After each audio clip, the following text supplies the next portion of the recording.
Hi, Wes Randecker here to read The Butter Battle Book.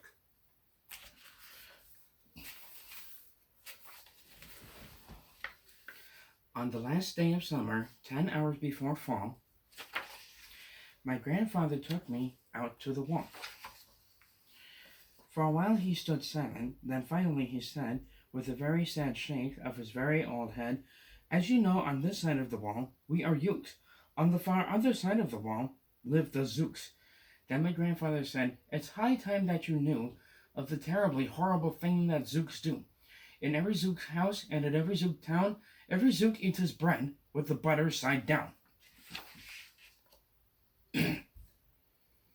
But we Ukes, as you know, when we breakfast or sup, spread our bread, Grandpa said, with the butter side up.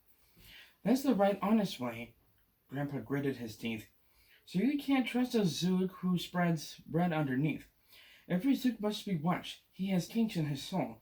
That's why, as a youth, I made watching my goal. Watching Zooks for the Zook Watching Border Patrol." In those days, of course, the wall wasn't so high, and I could look any Zook square in the eye. If he dared to come close, I would give him a twitch with my tough-tufted, prickly snickberry switch.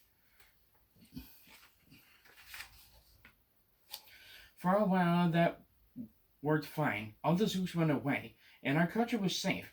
Then one terrible day, a very rude Zook by the name of Van Itch snuck up and slingshotted my snickberry switch.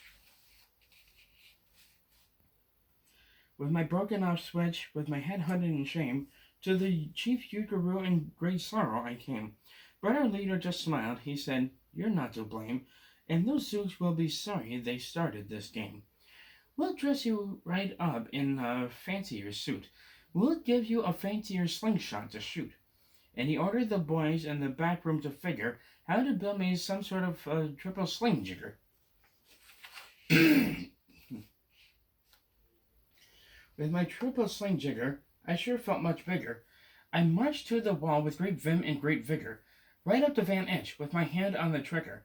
"I'll have no more nonsense," I said with a frown, from Zooks who eat bread with the butter side down." Van Itch looked quite sickly. He ran off quite quickly. I'm unhappy to say he came back the next day in a spiffy new suit with a big new machine. And he snarled as he said, looking frightfully mean, "You may fling those hard rocks with your triple sling jigger, but I also now have my hand on a trigger. My wonderful weapon, the Jigger Rock Snatch 'em, will fling 'em right back just as fast as we catch 'em. We'll have no more nonsense, we'll take no more gup from you Ukes who eat bread with the butter side up."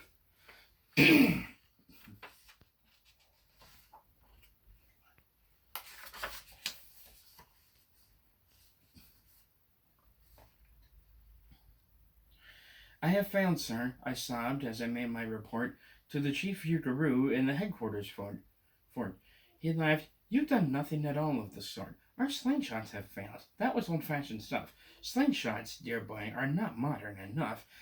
All we need is some newfangled kind of gun. My boys in the back room have already begun to think up a walloping whiz-zinger one. My bright boys are thinking. They're on the right track. They'll think one up quick, and we'll send you right back." They thought up a great one. They certainly did. They thought up a gun called the Kickapoo Kid, which they loaded with powerful poo-a-doo powder, and ants' eggs, and bees' legs, and dried fried clam chowder. And they carefully trained a real smart dog named Daniel to serve as our country's first gun-toting spaniel. Then Daniel, the Kickapoo Spaniel, and I marched back toward the wall with our heads held up high, while everyone cheered and their cheers filled the sky. "Fight, fight for the butter side up, do or die."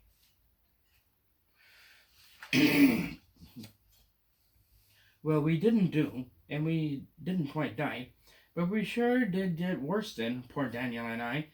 Van Itch was there too, and he said, the old pig, the boys in my back room invented this rig, called the 8-nozzled elephant-toted boom blitz. Excuse me. It shoots high-explosive sour cherry stone pits, and will put your dumb Kickapoo Kid on the fritz. Poor Daniel and I were scared out of our wits.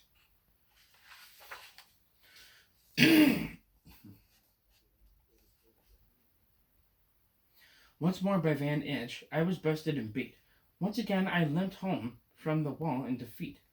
I dragged and I sagged, my spirits were low as I thought that they ever could go, when I heard a boom-ba and a diddle-dee-dill, and our butter-up band marched up over the hill. The chief Ugaroo had sent them to meet me, along with the right side up song girls to greet me. They sang, "Oh, be faithful, believe in thy butter," and they lifted my spirits right out of the gutter.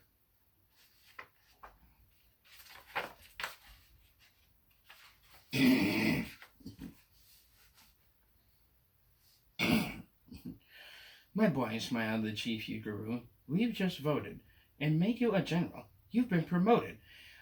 Your pretty new uniform's ready. Get in it. The big war is coming. You're going to begin it.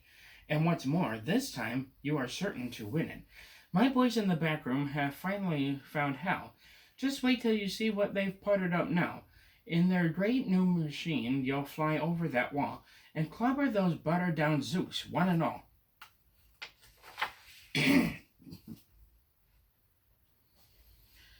Those boys in the back room sure knew how to putter.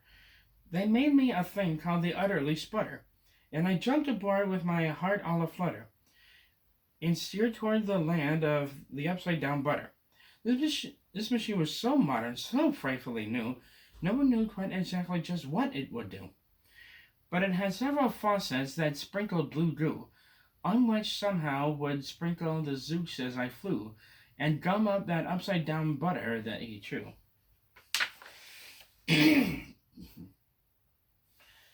I was racing pell-mell when I heard a voice yell, "If you sprinkle us Zooks, you'll get sprinkled as well." Van Itch had a sputter exactly like mine, and he yelled, "My blue gooer is working just fine. And I am here to say that if Ukes can grew Zooks, you better forget it, 'cause Zooks can grew Ukes." I flew right back home, and as you may have guessed, I was downright despondent, disturbed, and depressed. And I saw just as soon as I stepped back on land, so were all of the girls of the butter-up band. The chief drum majorette, Ms. Yuki and Sue, said, "That was a pretty sour flight that you flew, and the chief Ugaroo has been looking for you."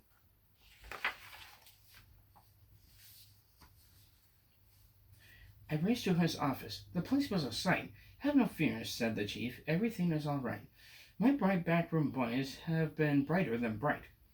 They've thought up a gadget that's newer than new. It's filled with mysterious moo-like-a-moo, and can blow all those Zooks clear to Salamagoo. They've invented the Bitsy Big Boy Boomaroo. You just run to the wall like a nice little man, drop this bomb on the Zooks just as fast as you can. I have ordered all Ukes to stay safe underground while the Bitsy Big Boy Boomaroo is around." As I reached for that wall with the bomb in my hand, I noticed that every last Uke in our land was obeying our chief Ugaroo's grim command. They were all bravely marching with banners aflutter, down a hole for their country and right side up butter. That's when Grandfather found me. He grabbed me. He said, "You should be down that hole, and you're up here instead. But perhaps this is all for the better somehow. You will see me make history, right here and right now." Grandpa leaped up that wall with such a lopulous leap, and he cleared his hoarse throat with a populous beat. He screamed, "Here's the end of that terrible town, full of Ukes who eat bread with the butter side down." And at that very instant we heard a clop-clop of feet on the wall, and old Van Itch clopped up. The boys in his back room had made him one too. In his fist was another big boy Boomaroo. "I'll blow you," he yelled, "into pork and wee beans. I'll butter side up you to small smithereens." "Grandpa," I shouted, "be careful. Oh, gee, who's going to drop it? Will you or will he?" "Be patient," said Grandpa. "We'll see." We will see. We may never know how the story actually ends. So be safe out there, stay healthy, and goodbye.